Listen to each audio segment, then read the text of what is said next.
I need to tell you something before I start, because if I try to soften it or dress it up, it will sound like a story. And the truth is, it stopped feeling like a story a long time ago. 10 days. That's how long I was missing. 10 days between the moment my unit lost radio contact with me in those woods and the moment they found me sitting beside a logging road 3 miles from where I disappeared, dehydrated, shaking, and refusing to explain what happened. The official report says I was disoriented after an injury and wandered. That's the version the Marine Corps was comfortable with. It's also a lie I agreed to repeat for years because the real version sounds insane. But the problem isn't that I was taken. The problem isn't even that the thing that took me was something I still don't have a name for. The problem is what it said to me while it kept me there. What it knew about my wife. What it knew about my son. I wish it had only been claws and teeth. I wish it had only been an animal. Animals don't talk about your family like they've been watching them sleep. I wasn't supposed to tell anyone this. For a long time I convinced myself I never would. But the things it said started coming true, little by little, and when that started happening, the silence became heavier than the memory. So if you're listening to this, understand something first. I'm not asking you to believe me. I'm just telling you what happened during those 10 days, starting with the moment I realized I wasn't alone in those woods. The training exercise was supposed to be routine. Cold weather navigation in dense forest, limited gear, 2-day endurance route. The kind of thing the Corps does to remind you that comfort is temporary, and the environment doesn't care if you're tired. It was late October, the kind of cold that seeps into your bones slowly, rather than slapping you in the face. The forest was thick with old pine and wet leaves that never seemed to dry. Every step made that dull, soft crunch like stepping on damp paper. I remember the smell first.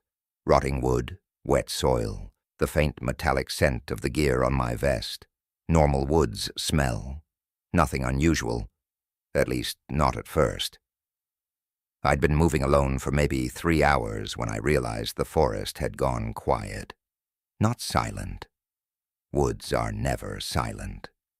But quiet in a way that felt wrong. No birds, no distant rustling. Even the wind seemed to be moving around the trees instead of through them.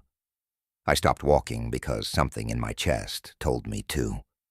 That instinct that soldiers learn not to ignore. I listened. Nothing. Just my own breathing inside my collar. I remember adjusting the strap on my pack and laughing under my breath. Quiet woods make your brain do stupid things. That's what I told myself, anyway. But when I started walking again, I had the unmistakable feeling that something behind me had started moving too. Not crashing through brush, not running, just stepping. Slow, careful, matching my pace from somewhere deeper in the trees. I stopped again. The sound stopped too. Now, if you've spent enough time in the wilderness, you know animals don't do that. A deer runs. A raccoon scurries. Even a predator eventually gives itself away. But this thing moved like it understood what I was doing. I turned slowly, scanning the tree line behind me. Nothing. Just rows of trunks disappearing into shadow. The light was already fading into that gray, late-afternoon haze, where everything starts looking flatter and farther away than it really is.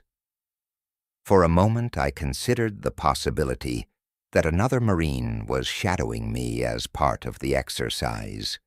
It wouldn't have been the first time instructors added a surprise element. But if that was the case, they weren't supposed to get that close, without announcing themselves eventually. I waited. 30 seconds. A minute. Still nothing. The forest just sat there, breathing slowly around me. Then I smelled it. Wet fur. That's the only way I can describe it. Like a dog that's been caught in the rain and left in a closed room too long. The smell drifted through the air so suddenly, it made my nose wrinkle. And it was strong, close. My first thought was wolf. Maybe a pack moving through the area. But wolves avoid humans unless something's very wrong. I turned again, slower this time, eyes scanning the shadows between the trees. That's when I saw movement, not a full shape, just something tall slipping behind a trunk about 40 yards out. Too tall. My brain tried to correct the image immediately.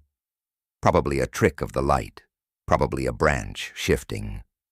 But the part of my mind trained to assess threats had already locked onto one detail that didn't make sense. The height. Even standing upright, a big man barely breaks 7 feet with gear on.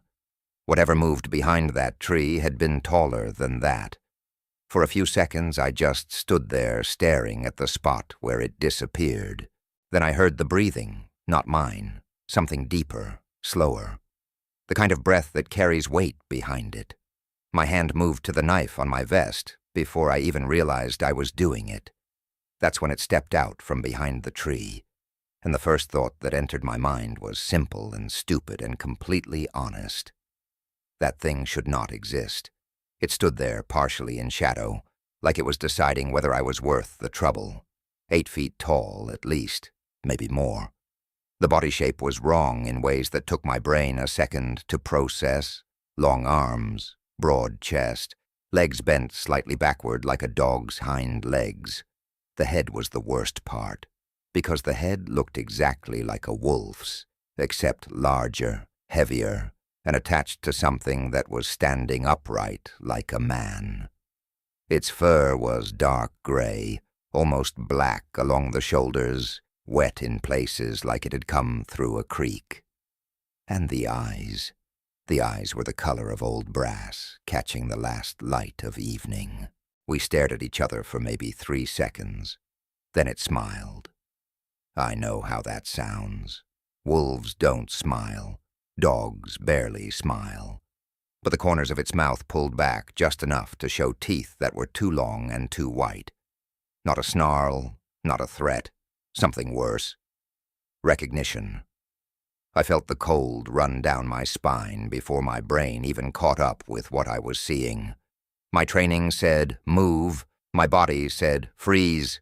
And before I could decide which instinct to trust, the thing spoke. Not loud, not growling. Just a rough voice that sounded like gravel sliding across stone. It said my name.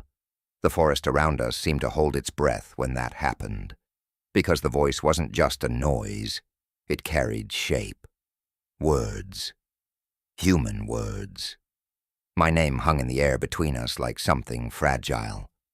I remember whispering one word back before I could stop myself. What? The creature tilted its head slightly, almost curious. And then it said something that made my stomach drop in a way combat never had. It said, "Your son is afraid of the dark again." I didn't understand the meaning at first. My brain kept trying to shove the moment back into a logical box. Maybe someone behind me was speaking. Maybe I was hallucinating from exhaustion. But the creature was looking directly into my eyes when it said the next sentence. You left the hallway light on for him before deployment. The smell of wet fur thickened in the cold air. My throat felt dry all at once, because that was true. That was something that happened in my house thousands of miles away 2 nights before I left. Something nobody in that forest could possibly know. I took 1 step backward. The creature took 1 step forward. The distance between us shrank by maybe 2 feet, but it felt like the ground itself had shifted. How do you know that? I asked. My voice sounded smaller than I expected. The creature's smile widened slightly, revealing more of those white teeth. and then it said the words that would follow me through the next 10 days. Because I've been watching your family. The forest went completely still, not quiet, still. Like every living thing in those trees had decided not to move until something terrible finished happening. I should have run. Every survival instinct screamed at me to turn and sprint until my lungs gave out. But the moment I shifted my weight to move, the creature's arm shot forward faster than my eyes could track.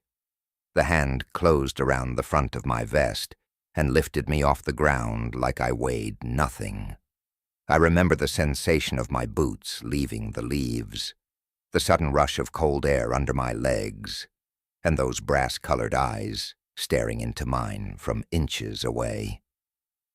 Up close, the smell was worse. Wet fur and something older underneath it, something like damp earth that had been sealed away for a long time. "You're coming with me," it said calmly. I tried to reach for my knife, but its grip tightened just enough to make breathing difficult. Not crushing, just reminding me how easily it could. 10 days, it continued in that same gravel voice. That's all I need. I don't remember the exact moment the fear fully set in. Maybe it was when it slung me over one shoulder like a piece of gear. Maybe it was when the forest started moving past us at a speed that shouldn't have been possible. Or maybe it was the last thing it said before carrying me deeper into the trees. A sentence spoken so casually, it made my stomach twist. "Don't worry," the creature said. "Your wife will still be alive when you get back." And for the first time since I'd joined the Marines, I realized I might not be the one deciding whether I ever went home again. The first night is the one I remember the clearest, and that's strange because it's also the part I wish my mind would forget. When people hear the story, they usually imagine claws tearing into me or some kind of violent struggle. But that's not how it began. It began with the forest moving so fast around us that the trees turned into long gray streaks, like I was watching the world through a broken camera lens. The creature carried me the way a man might carry a heavy backpack over one shoulder, one arm hooked across my chest, just tight enough that I couldn't twist free.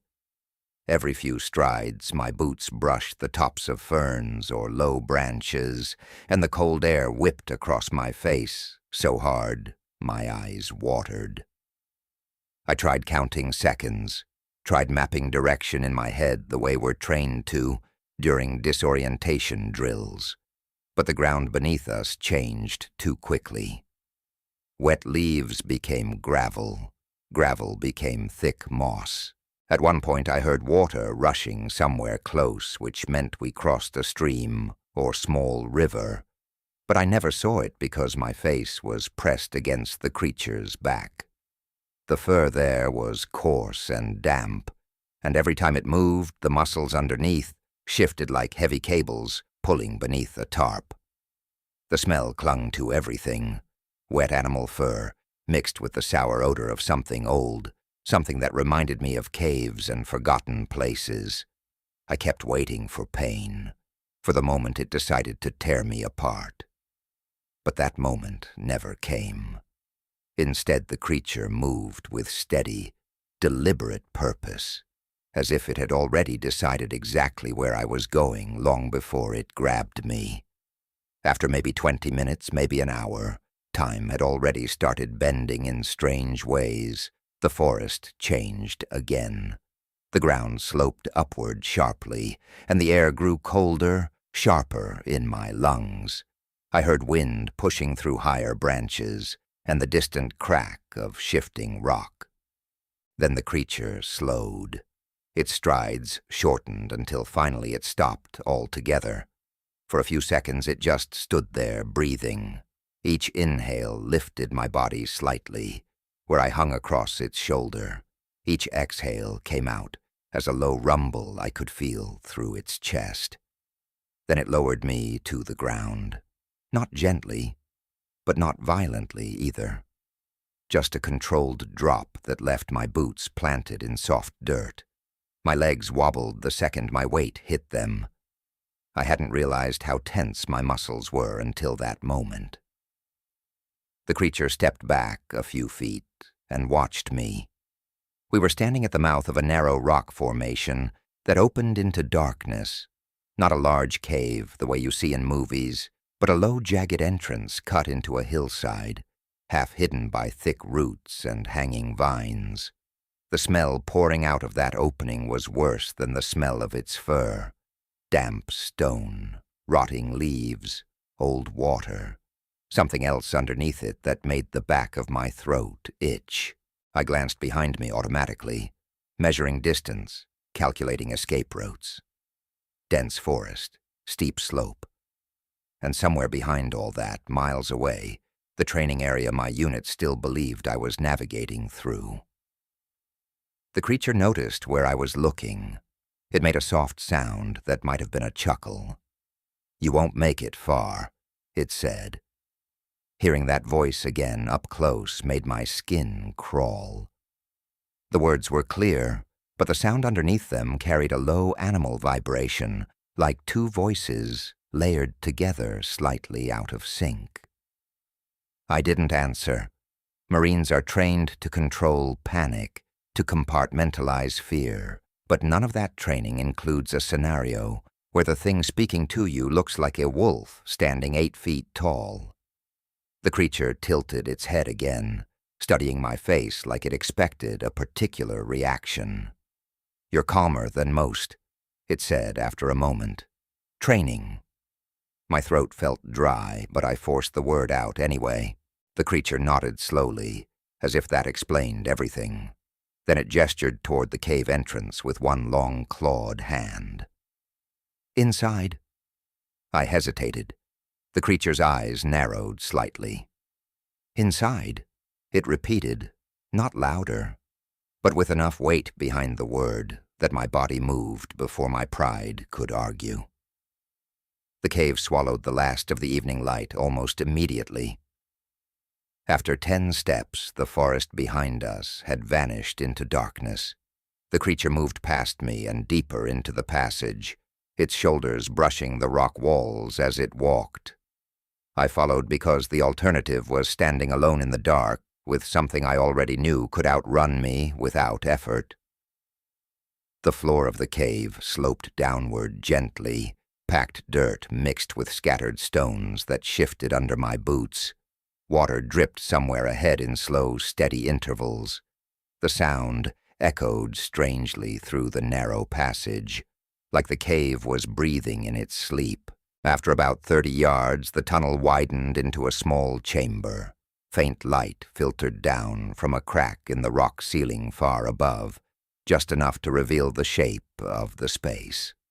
The walls curved inward unevenly, covered in dark mineral streaks that glistened slightly in the dim light. The floor was mostly bare dirt except for a shallow depression near the far wall that looked like it had been used repeatedly as a resting place. The creature stopped in the center of the chamber and turned toward me. For a moment, neither of us spoke. Then it said something that made the cold in the cave feel heavier. "You're safe here." I almost laughed at that. "Safe from what?" I asked. The creature's eyes held mine for a long time before it answered. "Everything else." The way it said it didn't feel reassuring. It felt like a warning about things I didn't understand yet. I folded my arms tightly across my chest, partly from the cold, partly to steady myself. "You grabbed me in the middle of a military exercise," I said carefully. "People are going to come looking." The creature's mouth twitched again, in that almost smile. "They already did." My stomach tightened. "What?" It walked past me slowly and crouched near the wall of the chamber, its massive frame folding down with surprising grace. 2 hours after I took you," it continued. 5 men, flashlights, radios, very loud boots. A chill ran through me that had nothing to do with the temperature. "And?" I asked quietly. The creature's claws scraped lightly across the dirt as it traced slow circles on the floor. "They searched for a long time," it said. "They never came close." The way it said that last sentence carried a hint of amusement. I felt anger rising in my chest, sharp and sudden. "You could have killed them," I said. The creature looked up at me.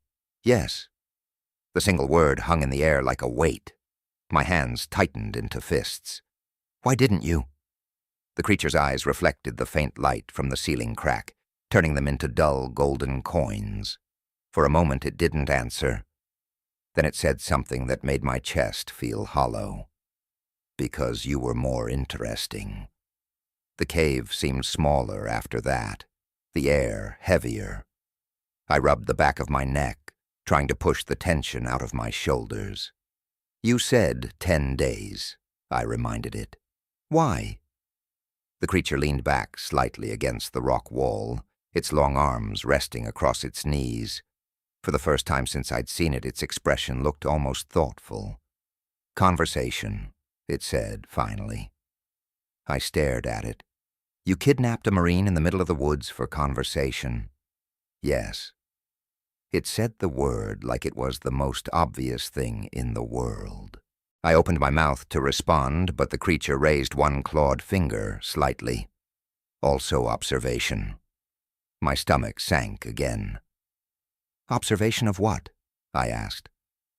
The creature's gaze drifted toward the cave entrance for a moment, listening to something I couldn't hear. Then it looked back at me. "Of you," it said calmly. I felt the cold air move slowly through my lungs as I tried to process that. "You've been watching me," I said. "For how long?" The creature didn't answer right away. Instead, it reached toward the dirt floor beside it and picked up something small.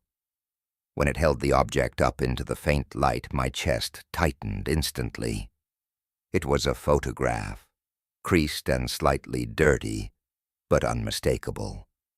My wife standing in our kitchen with our son on her hip, both of them smiling toward the camera. The same photo that had been tucked inside the chest pocket of my vest when I left home. The creature held it carefully between two claws and studied it the way someone studies a map. "Your family," it said softly. I felt heat flood into my face, despite the cold cave air. "Give that back," I snapped.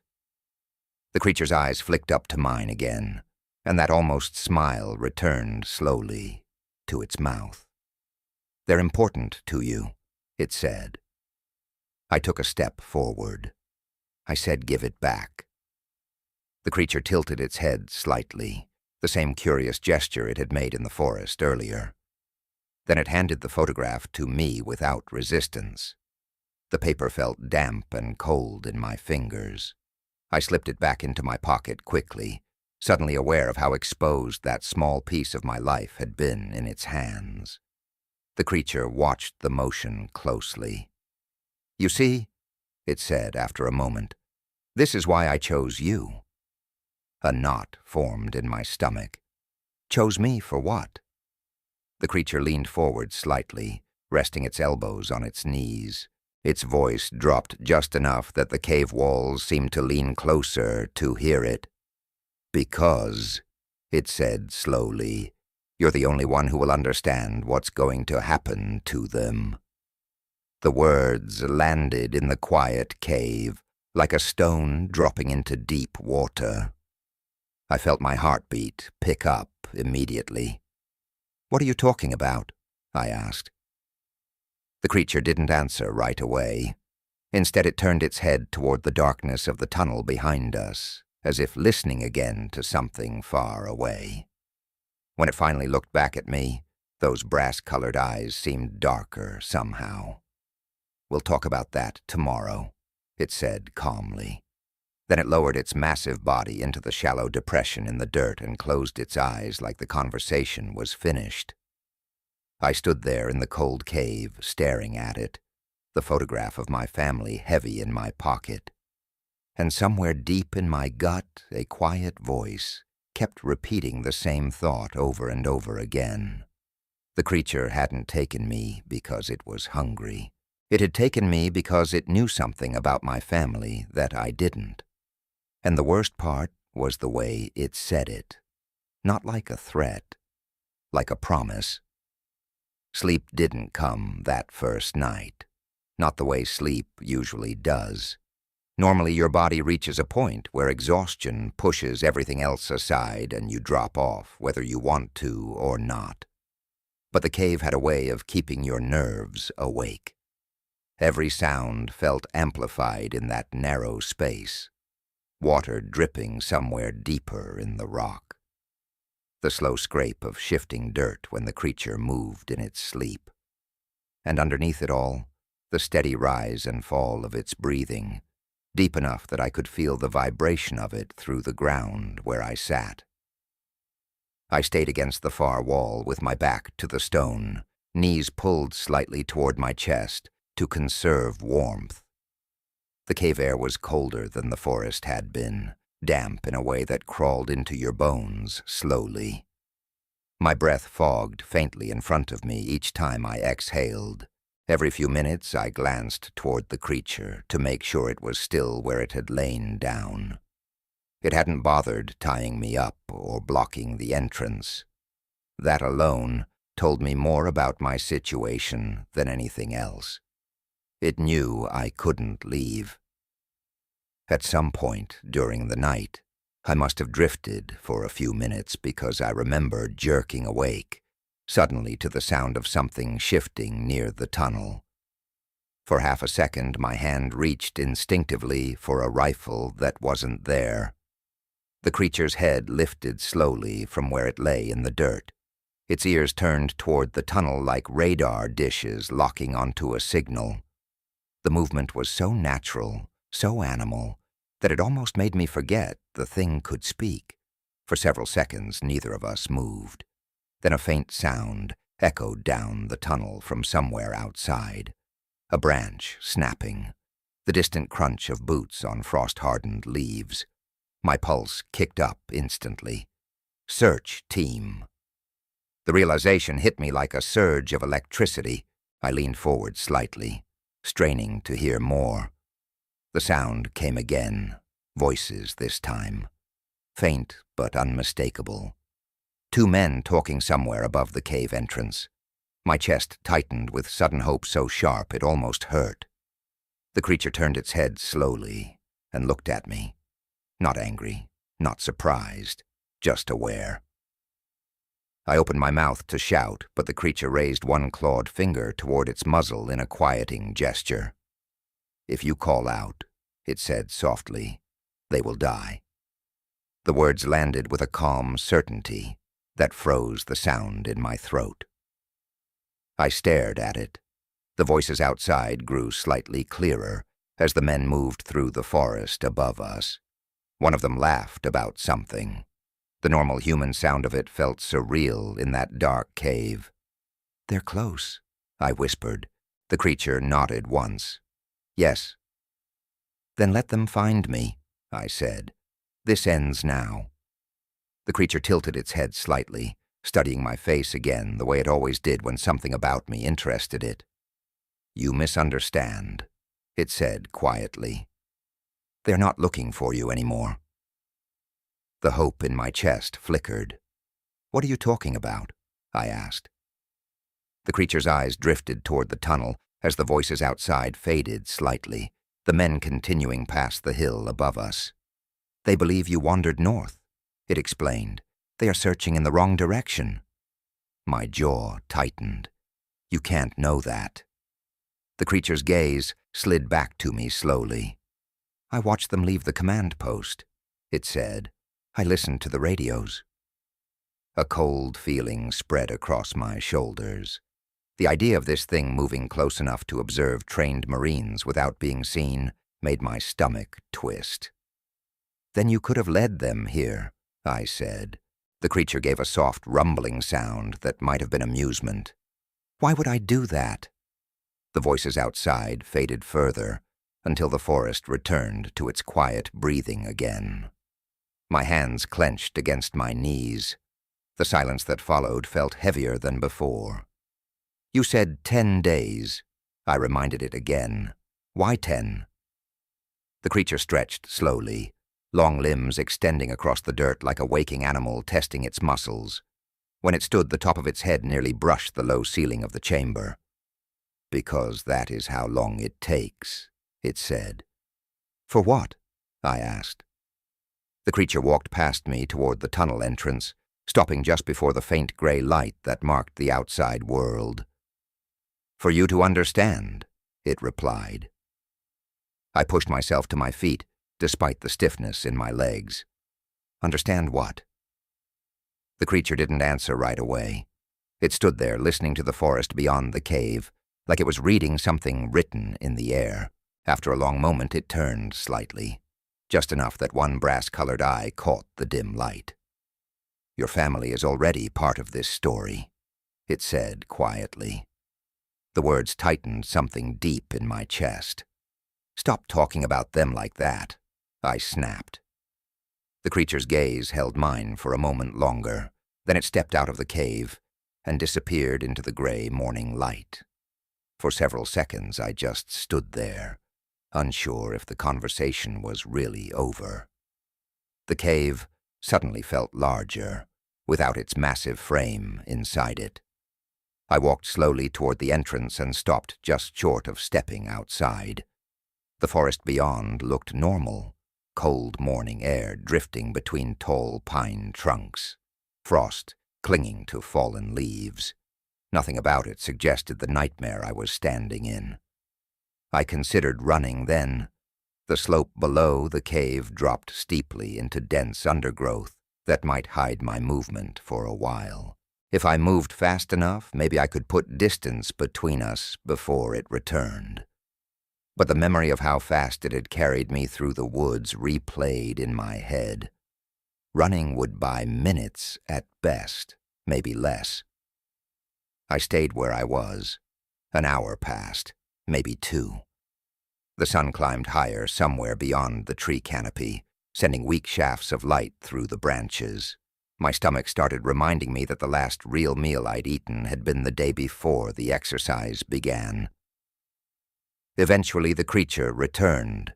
I heard it before I saw it, heavy footfalls crunching softly through the leaves below the cave entrance. When it stepped into view again, it carried something in one hand, a rabbit, freshly killed, its fur still streaked with blood. The creature walked past me into the cave, like the previous night's conversation had never happened. It crouched near the center of the chamber and placed the rabbit on the dirt floor. "Eat," it said simply. I stared at the animal for a moment. My stomach growled despite the situation. "You expect me to just—" I gestured vaguely at the carcass. The creature's ears twitched slightly. "You are hungry." It wasn't a question. I knelt slowly and pulled my knife from my vest. The blade flashed briefly in the dim light as I began working through the hide. The motions were automatic, things you learn in survival training and never expect to actually use. Skinning, cutting strips of meat. My hands worked while my mind stayed somewhere else entirely. After a few minutes, I realized the creature was watching every movement closely, not with hunger, with interest.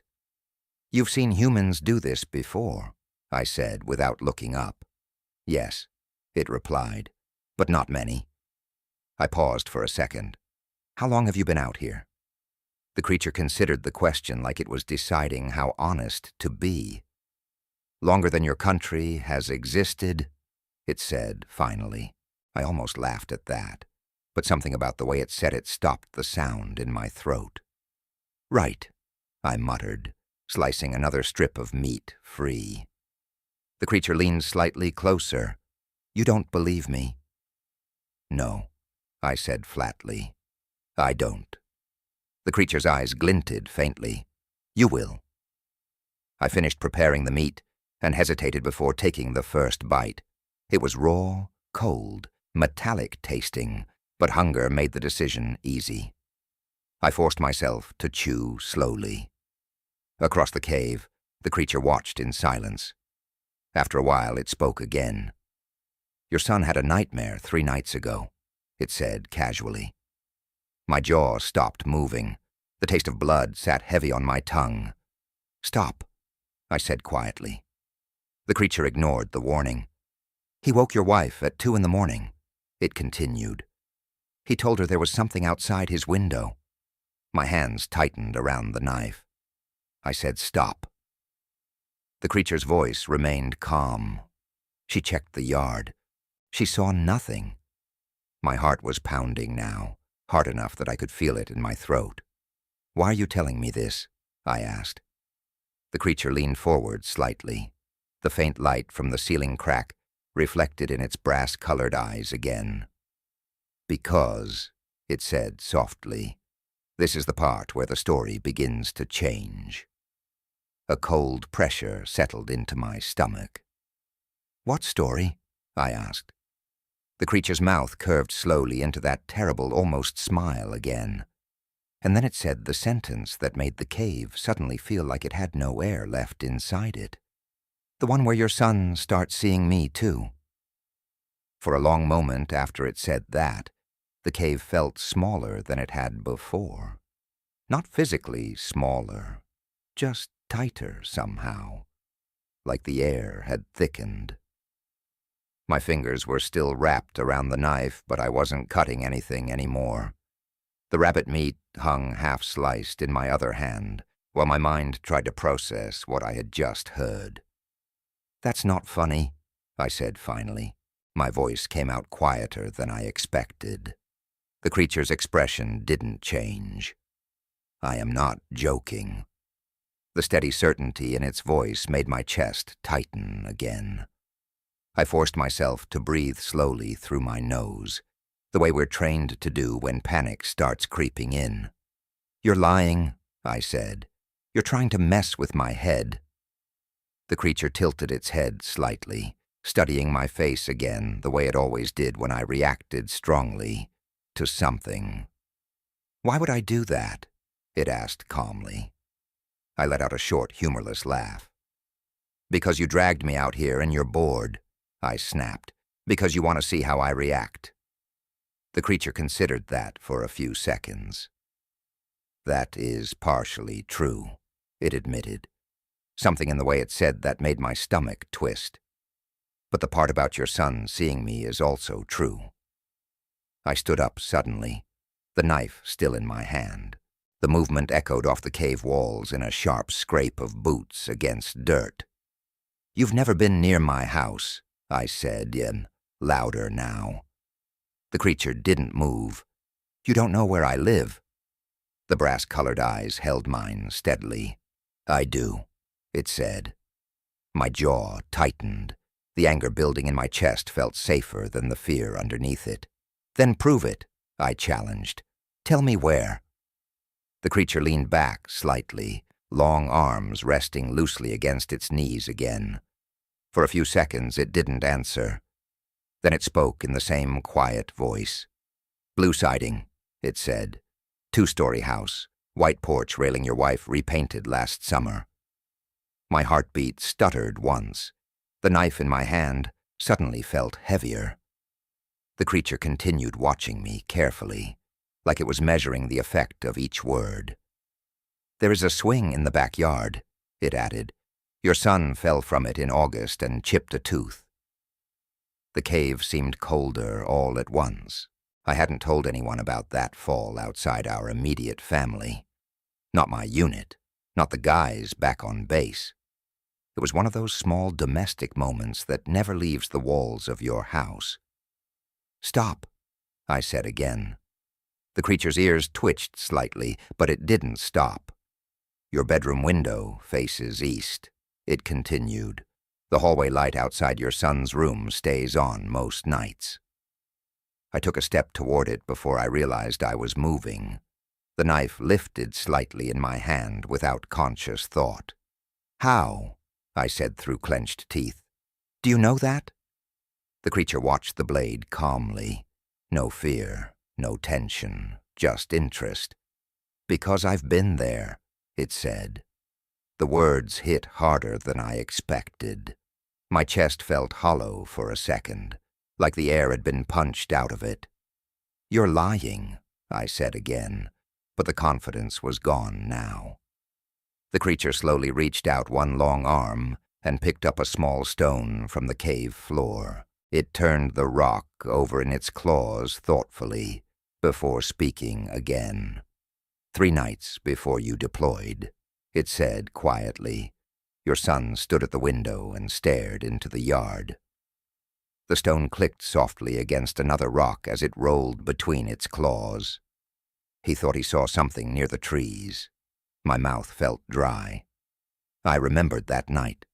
My wife had mentioned it in passing over dinner. A child's imagination, she said.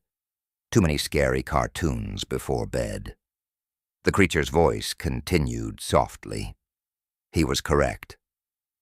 The cave went completely silent except for the distant drip of water from deeper in the rock. I lowered the knife slightly, without realizing it. You expect me to believe you were standing in my yard, I said slowly, watching my family? The creature's eyes glinted faintly in the dim light. I did not stand in the yard, it corrected. I watched from the woods behind your fence. The mental image that created made my stomach churn. Tall, dark trees beyond the edge of our backyard, the same place my son liked to throw sticks when he played outside. Why? I asked. The word came out rough. The creature studied my face again for a long moment. Because I was curious, it said finally. About you. My hands dropped to my sides. You grabbed me yesterday, I said. How could you have been watching before that? The creature gave another low rumbling sound that might have been amusement. You think distance matters to something like me, it said. The sentence hung in the cold air between us. I shook my head slowly. That doesn't make any sense. It will, the creature replied. I stared at it for several seconds, searching its face for some sign of deception, some hint that this was all a psychological game designed to break me down. But its expression remained steady, patient, almost calm. Finally, I crouched back down and set the knife on the ground beside the half-prepared meat. My appetite had vanished completely. You said 10 days, I muttered. What happens after that? The creature's ears twitched again at the question. For the first time since the conversation started, it looked slightly uncertain, not afraid, just thoughtful. After 10 days, it said slowly, you go home. I frowned. That's it. The creature nodded once. Yes. Then why keep me here at all? I asked. Why not just tell me whatever this is supposed to be and let me go? The creature leaned forward slightly, resting its elbows on its knees again. Because you would not listen, it said. You would tell yourself it was a dream or a hallucination. I exhaled slowly through my nose. I might still tell myself that. The creature's mouth twitched in that almost smile again. Not after what happens tonight. The word sent a small chill across my shoulders. What's happening tonight? I asked. The creature's eyes drifted toward the cave entrance again, listening to the wind moving through the trees outside. When it spoke again, its voice had dropped slightly lower. Your son will look out his window again, it said. My chest tightened. And? I asked carefully. The creature turned its head back toward me. The brass-colored eyes seemed darker now in the dim light. And this time, it said quietly, he will see me clearly. My pulse started climbing again. You're not even near my house, I said. The creature didn't answer right away. Instead, it reached up and traced one long claw along a narrow crack in the cave wall, following the line of mineral deposits, like it was reading something written there. You are still thinking in straight lines, it said finally. Distance, location, time. I frowned. Those things matter. The creature's gaze returned to mine, slowly. To you, it said. The sentence sat in the air for a few seconds, before the meaning started creeping into my mind in uncomfortable ways. What exactly are you? I asked quietly.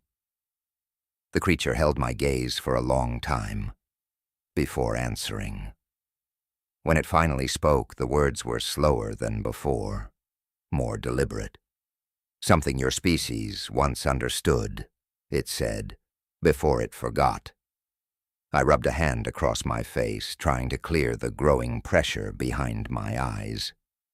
That doesn't explain anything. The creature's mouth curved slightly again. It will, it said, by the end of the 10 days. I stared at it in silence for a moment. Then a different question pushed its way to the surface of my mind. If you've been watching my family, I said slowly, why tell me about it now? The creature's eyes reflected the faint ceiling light again, turning them into dull golden circles in the darkness. Because tonight is the first time he will speak back, it said. A knot formed in my stomach instantly. Speak back to who? I asked. The creature's answer came quietly. To me. My mouth opened, but no words came out. The cave suddenly felt colder again. I thought about my son standing in his bedroom window back home, looking out into the dark yard the way children sometimes do when they think they've seen something move. I imagined those tall trees beyond the fence, swaying slightly in the wind, and something standing there between them, just out of the porch light, watching, waiting. My hands curled slowly into fists again. If you're lying, I said carefully, I swear to God. The creature interrupted softly. I am not.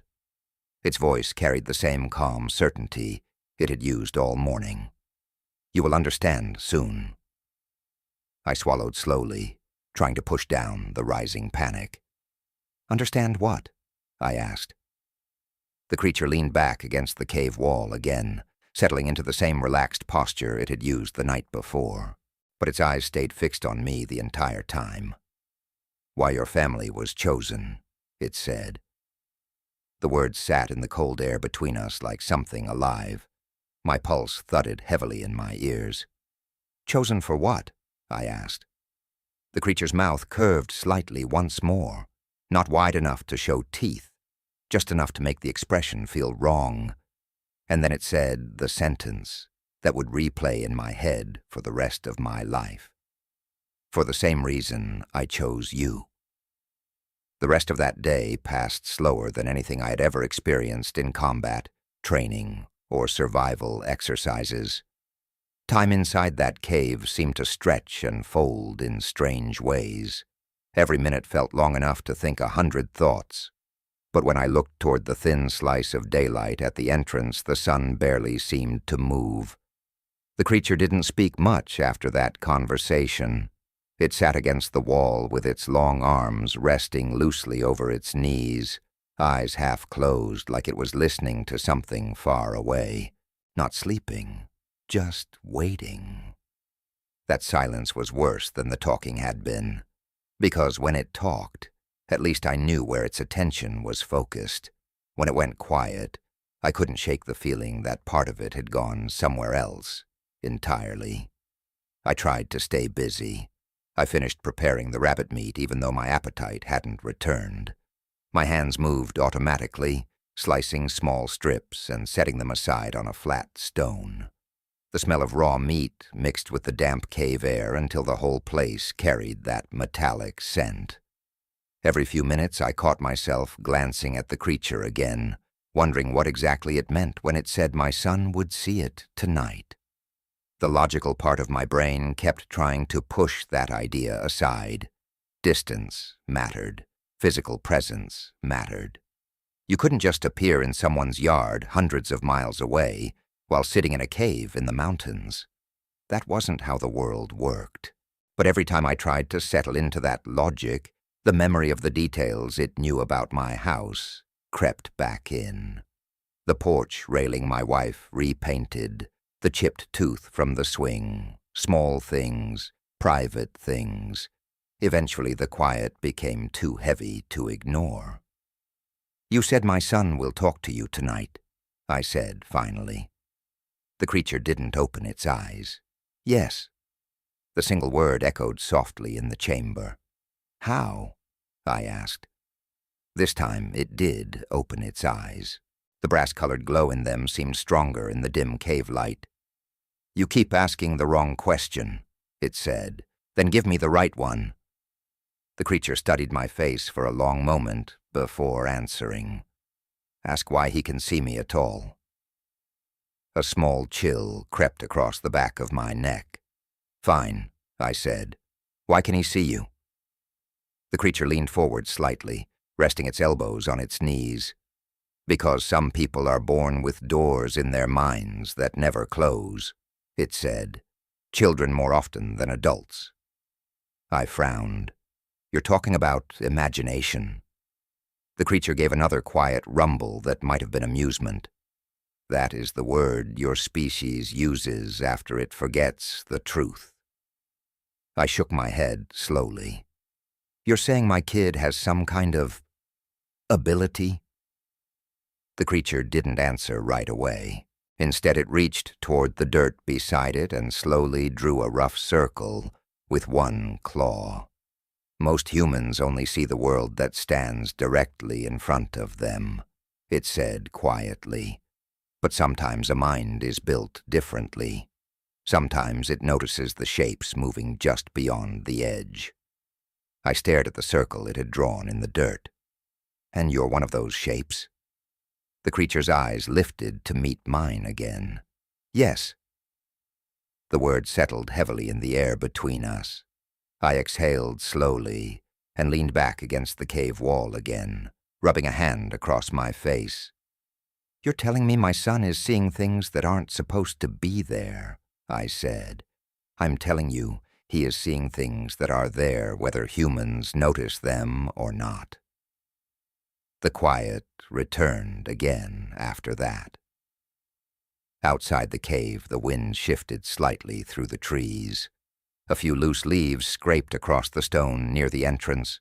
I found myself watching the light there more and more as the day went on, measuring the slow change in color as afternoon started sliding toward evening. At some point I realized the creature had moved closer to the entrance again. It crouched just inside the shadow line, its massive frame outlined faintly by the fading daylight behind it. "It will happen soon," it said quietly. My stomach tightened. "You mean tonight?" "Yes." The creature's ears twitched slightly as if listening to something very far away. "He is already thinking about the window." The words made my chest feel tight. I pictured my son at home in his room, the small desk beside the wall, the toy trucks scattered across the floor, the window that looked out over the backyard toward the line of trees beyond the fence. My hands curled slowly into fists again. "If you hurt him," I started. The creature turned its head slightly. "I have not harmed him." "You've been stalking him," I said. "That's harm enough." The creature watched me silently for a moment. Then it said something that made the anger in my chest hesitate. "He was not afraid." I frowned. "Kids get scared of things they don't understand." "Yes," the creature said, "but not of me." The sentence lingered uncomfortably in my mind. "Then why show yourself at all?" I asked. The creature's gaze drifted back toward the darkening forest outside the cave. "Because he noticed me first." The last of the daylight was fading quickly now. The cave interior slipped further into shadow until the creature's outline near the entrance looked like a darker shape against the dim gray sky beyond. I rubbed my hands together slowly, trying to ignore the creeping cold in the air. "So what happens when he talks to you?" I asked. The creature didn't answer immediately. When it finally spoke, its voice had dropped slightly lower. "Then the door opens wider." A heavy silence followed that sentence. My pulse had started climbing again without me realizing it. "What door?" I asked quietly. The creature turned its head just enough that one of those brass-colored eyes caught the last faint light from outside. "The same one you are standing near right now." The words made the cave feel colder. "What does that mean?" I asked. The creature's mouth curved slightly. "You will see soon." Night came fully after that. The forest outside the cave dissolved into darkness, broken only by faint starlight between the branches. Inside the chamber, the shadows thickened until the creature was mostly a silhouette except for the dull glow of its eyes. I sat there, listening to my own breathing and trying not to imagine my son standing at his bedroom window. The quiet stretched on for what felt like hours. Then suddenly the creature lifted its head. Its ears angled forward sharply. The movement was so abrupt it made my heart jump.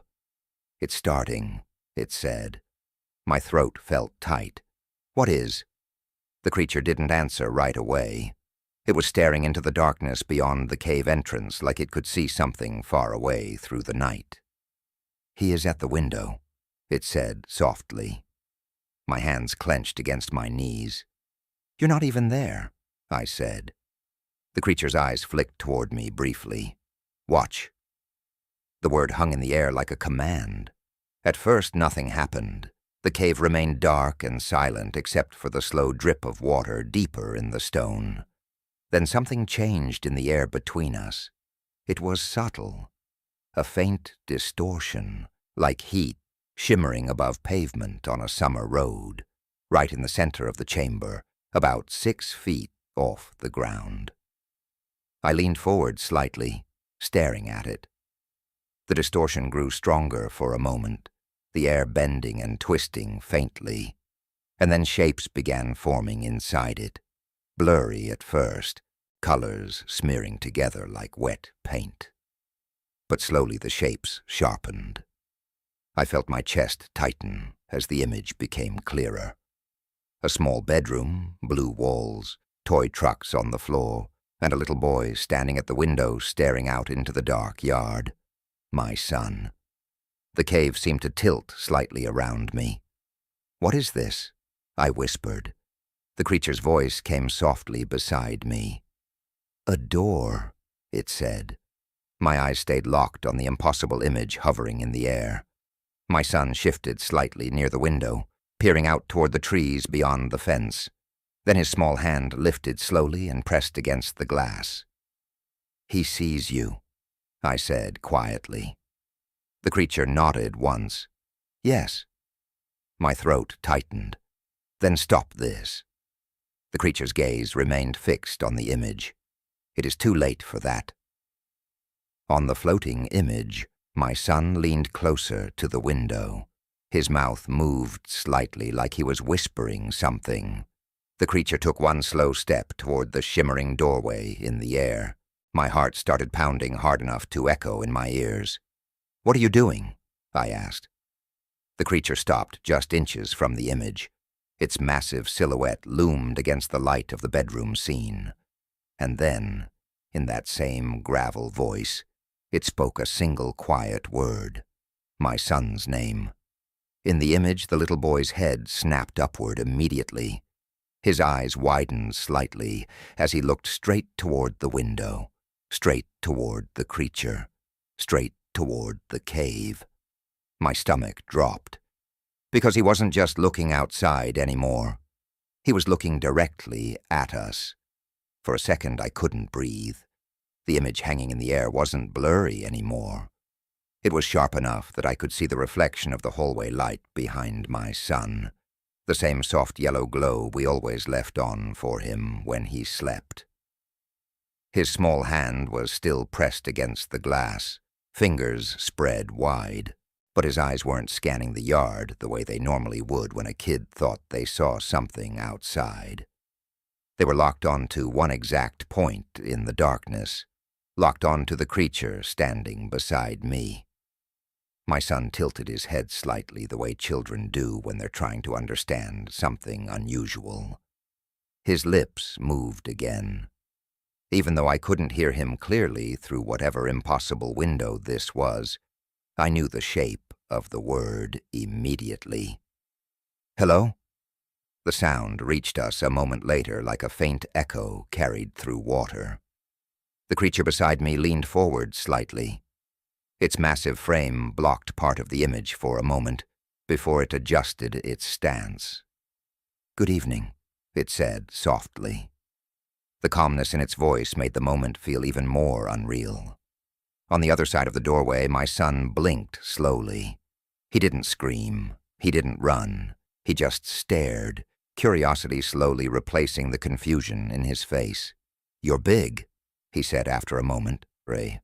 My chest tightened so hard it almost hurt. I took a step toward the image without thinking. "Buddy," I said urgently. My voice cracked as the word left my mouth. My son's eyes flicked suddenly away from the creature and toward me. For half a second he looked confused again. "Dad?"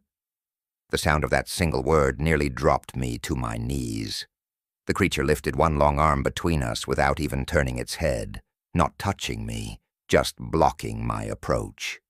"Do not interfere yet," it said quietly. Anger surged through my chest instantly. "He's my kid." "Yes," the creature replied calmly. "Which is why this moment matters." I clenched my fists, but forced myself to stay where I was. The image in the air shifted slightly as my son leaned closer to the window again. His nose almost touched the glass now. "Are you a wolf?" he asked. The creature's mouth curved faintly. "Something like that." My son thought about this for a few seconds. Then he said something that made my stomach drop. "I saw you before." The creature nodded slowly. "Yes." My son's eyes drifted toward the dark trees beyond the fence like he was remembering something. "You were standing near the big tree," he said. "The one with the broken branch." The creature's ears twitched slightly. "Correct." A quiet pressure built inside my chest as I listened to the conversation. The casual tone of it felt completely wrong, like two neighbors chatting across a fence instead of a child speaking to something that shouldn't exist. "Why were you there?" my son asked. The creature glanced at me briefly before answering. "Because I was looking for your father." My son looked surprised. "Dad's not home." "I know," the creature said gently. "He is with me." My son's gaze shifted back toward me again. His face lit up slightly when he saw me standing there. "Dad, Mom said you're on a mission." My throat tightened. "I am," I said softly. "But I'm okay." The creature allowed the exchange without interrupting this time. It watched both of us closely like a scientist observing an experiment. My son rested his chin on the windowsill now, still staring through the impossible doorway. "Is that your friend?" he asked, nodding toward the creature. I hesitated. "Something like that," I said finally. The creature gave another faint rumble of amusement. My son studied the creature for a moment longer. Then he asked the question I'd been dreading since the image appeared. "Why can I see you?" The creature crouched slightly, lowering its massive frame until its face was closer to the level of the floating doorway. Its voice softened when it spoke again. "Because your mind is still open," it said. My son frowned. "Open to what?" The creature lifted one claw slowly and pointed toward the darkness behind him, not toward the cave. Toward the forest outside the image of the bedroom window. "To the places between places," it said. My son glanced back toward the trees in his yard again. The wind must have moved through the branches because the shadows shifted slightly across the grass. "Are there more like you?" he asked. The creature was silent for a moment. When it answered, its voice carried a weight that hadn't been there before. "Yes," My stomach turned slightly. "How many?" my son asked. The creature's eyes flicked toward me again, briefly. "Enough." A long silence followed that. My son seemed to be thinking about something very carefully now. Kids do that sometimes, sitting quietly while their mind processes information adults would panic over. Finally, he looked back toward the creature. "Are you bad?" he asked. The cave seemed to hold its breath. Even the dripping water deeper in the rock sounded quieter somehow. The creature didn't answer right away. When it did, the words came slowly. "That depends on who you ask." My son nodded like that answer made sense to him. Then he said something that made the creature's ears twitch sharply. "You're lonely." The observation landed in the cave like a stone dropped in still water. The creature stared at him for a long moment without speaking. Finally, it gave a slow nod. "Yes," it said quietly. My son smiled slightly. That simple, trusting smile children give when they think they've understood someone. "You can talk to me," he said. Something shifted in the creature's posture at those words. It straightened slightly, its long shoulders tightening in a way I hadn't seen before. I felt a cold ripple move down my spine. "No," I said quickly. My son looked at me again, confused. "Why?" I struggled for the right words. Because he's not like us." The creature's eyes moved toward me slowly. There was something different in them now, something sharper. "He is exactly like you," it said quietly. My jaw tightened. "Don't start that again." The creature ignored the comment. Its gaze returned to my son. "Tell me something," it said gently. My son nodded eagerly. "Okay." The creature leaned slightly closer to the glowing doorway. "When you look into the woods at night," it asked, "do you ever feel like something is looking back?" My son didn't hesitate. "Yeah." My stomach twisted again. The creature's eyes glinted faintly. "What does it feel like?" My son thought about it. "Not scary," he said finally. "Just like someone is waiting." The creature nodded slowly. Then it asked the question that changed everything. "What if I told you the woods have always been waiting for someone like you?" My pulse spiked instantly. "That's enough," I snapped. I stepped forward again, this time pushing past the creature's outstretched arm. The image flickered slightly as I moved closer. My son looked startled by the sudden motion. "Dad?" he said. I forced my voice to stay calm. "Listen to me," I said firmly. "You need to go back to bed, right now." My son looked uncertain. "But now?" I repeated. The creature watched the exchange silently, its expression unreadable. My son hesitated for a moment longer. Then he nodded slowly. "Okay." He stepped away from the window. The glowing doorway began fading immediately as he moved farther back into the room. The colors blurred again. The shapes softened. Within seconds, the bedroom dissolved completely and the cave returned to darkness. The silence that followed felt enormous. I turned toward the creature slowly. "You're not talking to him again," I said. The creature's brass-colored eyes watched me steadily in the dark. "You cannot stop what has already begun," it said quietly. My fists tightened. "Watch me." The creature tilted its head slightly. "Your son opened the door willingly." My heart pounded heavily in my chest. "He's a kid." The creature nodded once. "Exactly." The word sat between us like a loaded weapon. I stared at it for several seconds before asking the question I'd been trying not to think about. What happens the next time he looks out that window? The creature's mouth curved slowly into that terrible, almost smile again. And when it answered, its voice carried a quiet certainty that made my blood run cold. "Next time," it said, "he will step outside."